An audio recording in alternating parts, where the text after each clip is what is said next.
आज हम chapter number 9 इसमें किरण प्रकाश की 12th क्लास की जो सेकंड फिजिक्स की बुक है उसमें चैप्टर नंबर 9 है किरण प्रकाश की, इंग्लिश में कहते हैं ray optics.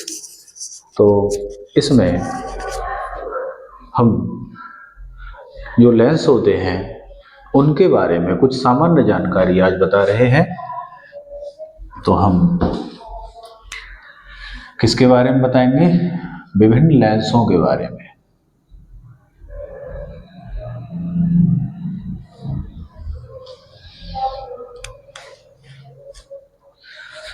Lens 10th standard तो मुख्य रूप से केवल दो प्रकार के बच्चों को बता दिए जाते हैं, उत्तल लेंस और अवतल लेंस। लेकिन उसके अतिरिक्त और भी प्रकार के लेंस होते हैं, तो जरा समझते हैं। सबसे पहले तो लेंस को अगर डिफाइन करें हम तो क्या कहेंगे? लेंस को परिभाषित कैसे करेंगे? वह पारदर्शी माध्यम जो दो वक्र पृष्ठों से, या तो दोनों पृष्ठ उसके कैसे हों, मुड़े हुए, और मुड़े हुए को कहते हैं वक्र, कर्व, या एक समतल और एक वक्र हो, वह पारदर्शी माध्यम। कांच एक पारदर्शी माध्यम है, कांच का ही बना होता है। वह पारदर्शी माध्यम जो दो वक्र पृष्ठों से या एक समतल और एक वक्र पृष्ठ से घिरा होता है उसे लेंस कहते हैं। अब इनके पृष्ठों की बनावट के आधार पर ये अलग अलग व्यवहार दर्शाते हैं, तो उसे हम देखेंगे, समझेंगे। तो मैं कुछ विभिन्न प्रकार के लेंसों की आकृति बना रहा हूं।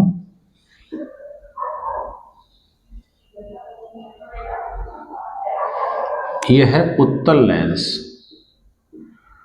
इसकी दोनों सतह उभरी हुई है। इधर से देखेंगे ये सतह उभरी हुई है, उभरे का पहला अक्षर उ, उत्तल याद रखने के लिए।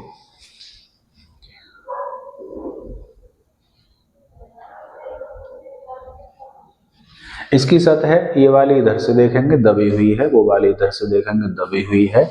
इसका नाम है अवतल लेंस।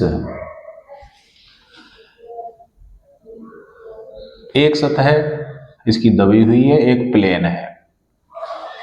ये दबी हुई है अवतल है, ये प्लेन है तो समतल है। इसका नाम पड़ जाएगा अवतल समतल लेंस।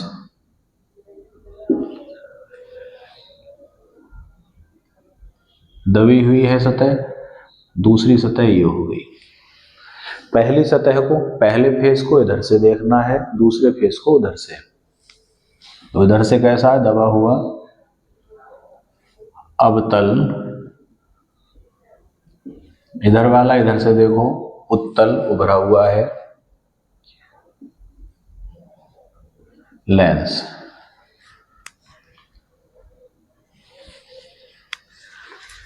और भी इसके आधार पर हम बनावट कर सकते हैं। बेलनाकार लेंस भी होते हैं। इनके कुछ अदर नेम्स भी हैं इनकी प्रॉपर्टी के आधार पर। जैसे उत्तल लेंस है, उत्तल लेंस जो होता है इसके बीच में से एक लाइन गुजार रहा हूं मैं, वो कहलाएगी मुख्य अक्ष। ये इसलिए बनाई जाती है, जिस प्रकार मकान जब बनाए जाते हैं तो नीचे नींव बनाई जाती है जिससे कि मजबूती रहे, उस पर आधार पर हम मकान को बना सकें, एक बेसमेंट बनाया जाता है।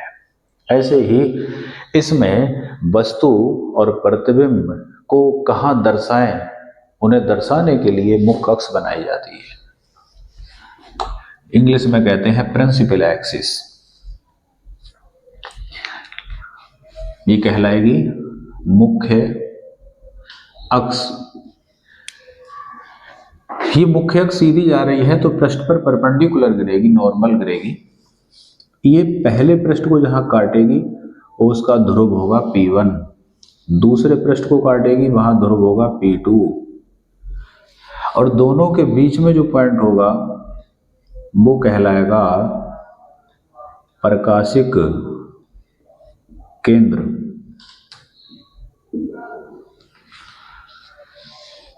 Optical centre.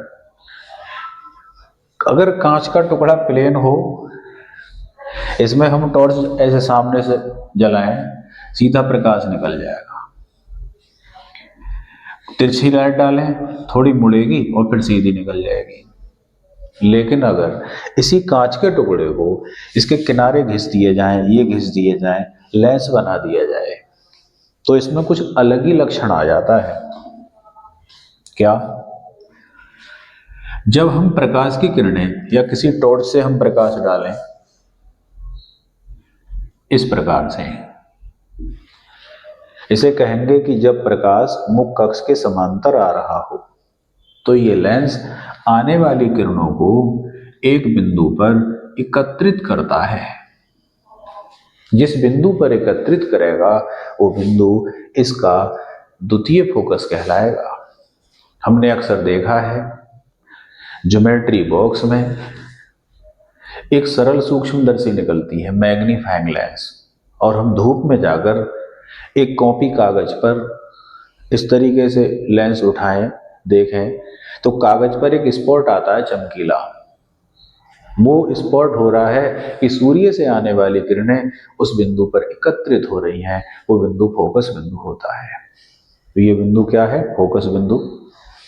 तो ये लेंस समांतर आने वाली किरणों को फोकस बिंदु पर इकट्ठी करता है, और इकट्ठे करने को गैदरिंग, कलेक्शन या कन्वर्जेंट, इन 3 नामों से हम जानते हैं। तो इसका नाम, दूसरा नाम पड़ गया अभिसारी लेंस।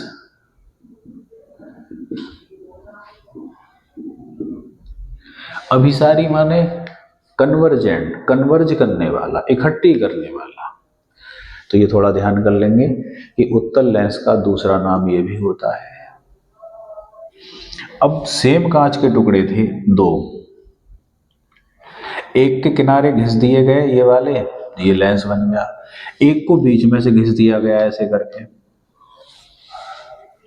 जब बीच में से घिसा गया तो क्या बनकर तैयार हो गया? अवतल लेंस। इसका लक्षण देख लें।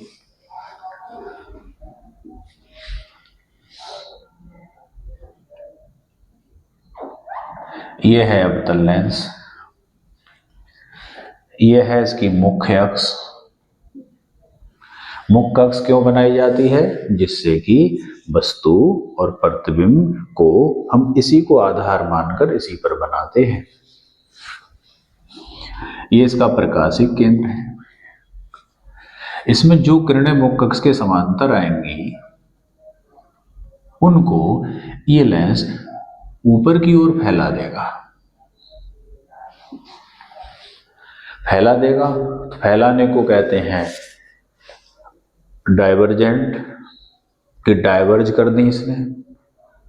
डाइवर्ज वर्ब है, डाइवर्ज। डाइवर्जेंट इसका एडवर्ब विशेषता हो गई। तो इसके आधार पर इसका नाम पड़ गया अपसारी लेंस। तो अवतल लेंस को हम इस नाम से भी जानते हैं।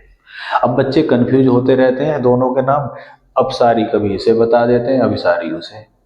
तो इस समस्या से छुटकारा कैसे पाए? इससे छुटकारा पाने का उपाय है किसी एक को याद कर लो कि हाँ जी, उत्तल लेंस का नाम दूसरा क्या है? अभिसारी। उत्तल लेंस का नाम अभिसारी, तो दूसरा वाला होगा वो अपसारी होगा। हमारा फोकस एक पे रहेगा। ऐसे इसके लक्षण पे रहेगा कि ये किरणों को एकत्रित करता है, तो दूसरा वाला फैलाता होगा। अब हम इस पर निष्कर्ष विचार करेंगे, आखिर ये किरणों को इकट्ठा कर रहा है, ये फैला रहा है, आखिर ऐसा हुआ क्यों? तो इसे एक्सप्लेन करने के लिए एक कॉन्सेप्ट लिया गया प्रिज्म का। प्रिज्म त्रिभुजाकार आकृति होती है, कांच की त्रिभुजाकार आकृति। इसमें अगर हम तिरछा प्रकाश गिराएं इस तरह से, तो प्रकाश ये जाएगा और इधर चला जाएगा। ये प्रिज्म के नीचे वाली जो सतह है इसे कहते हैं आधार। तो हमने देखा कि इस प्रकाश को प्रिज्म ने अपने आधार की ओर मोड़ दिया। इस कॉन्सेप्ट को लेकर हमने इसे समझाना चाहा कि जो लेंस है उसको छोटे छोटे प्रिज्मों से मिलकर बना मान सकते हैं। ये भी एक प्रिज्म है, ये प्रिज्म है। तो जब प्रकाश की किरण आएगी तो ये प्रिज्म अपने आधार की ओर मोड़ेगा। इस प्रकार इसके इस लक्षण की व्याख्या हो जाती है, यहां ये किरणों को मोड़ेगा। ये फैला क्यों रहा है फिर? इसमें जो प्रिज्म लगे हैं वो उल्टे लगे हैं, आधार ऊपर है, शिखर नीचे है। तो इसमें जब किरण आएगी तो आधार तो ऊपर है, तो वो आधार की तरफ जाएगी। इस प्रिज्म का आधार नीचे है, इस प्रिज्म का आधार ऊपर है। तो ये कहीं एग्जाम में नहीं आते कि ये क्यों मोड़ रहा है, ऊपर को क्यों नीचे हो रहा है। बच्चे की जानकारी के लिए आवश्यक होता है जानना कि आखिर ये हो क्यों रहा है। तो इसका नाम याद रखेंगे, उत्तल लेंस या अभिसारी लेंस। ये किरणों को क्या करता है, इकट्ठा, इसलिए इसका नाम है अभिसारी लेंस। इसका मुख्य फोकस जो द्वितीय फोकस है दाईं ओर है। इसकी फोकस दूरी पॉजिटिव ली जाती है, इसकी फोकस दूरी नेगेटिव ली जाएगी, क्योंकि ये किरणों को फैला रहा है। इन्हें मैं अगर मिलाऊं तो लेफ्ट साइड में मिलेंगी आगे। ये आभासी बिंदु होगा, ये किरणें कहलाएंगी वर्चुअल, आभासी, और बाईं साइड में मिल रही हैं, इसकी फोकस दूरी नेगेटिव होगी। तो इसकी फोकल लेंथ जब हम क्वेश्चन करते हैं तो किस में लगाते हैं, प्लस में। इसकी फोकस दूरी माइनस में है।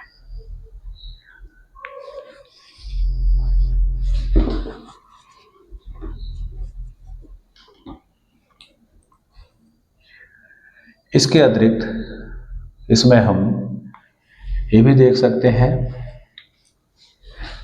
कि अगर कोई बल्ब या अन्य प्रकाश स्रोत इस लेंस के फोकस पर रखा हो, प्रथम फोकस पर रखा हो, दो पृष्ठ हैं तो दो फोकस होंगे। यहां पर कोई बल्ब रखा है तो बल्ब से चलने वाला प्रकाश लेंस से गुजरने के बाद मुख्य अक्ष के समांतर हो जाएगा, और अगर समांतर प्रकाश आ रहा है तो फोकस पे इकट्ठा हो जाएगा। फोकस से चलेगा तो मुख्य अक्ष के समांतर हो जाएगा। तो ये दोनों बिंदु संयुग्मी बिंदु होते हैं, कंजुगेट पॉइंट, एक दूसरे के संयुग्मी।